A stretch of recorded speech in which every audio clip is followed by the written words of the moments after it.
ઉદાહરણ, એક સુરેખવાહક તારની લંબાઈ L છે. તેના પર Q જેટલો વિદ્યુતભાર સમાન રીતે વિતરિત થયેલો છે.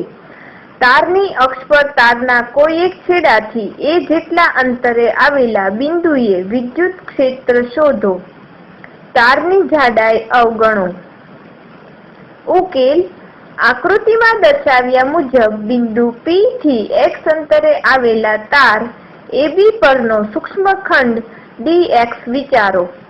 P એ તારની અક્ષ પરનું બિંદુ છે જ્યાં વિદ્યુત ક્ષેત્ર શોધવું છે. આ dx ખંડમાં સમાયેલ વિદ્યુતભાર dq આ વિદ્યુતભારથી બિંદુ P આગળ વિદ્યુત ક્ષેત્ર dE આથી સમગ્ર તારથી ઉદ્ભવતું વિદ્યુત ક્ષેત્ર E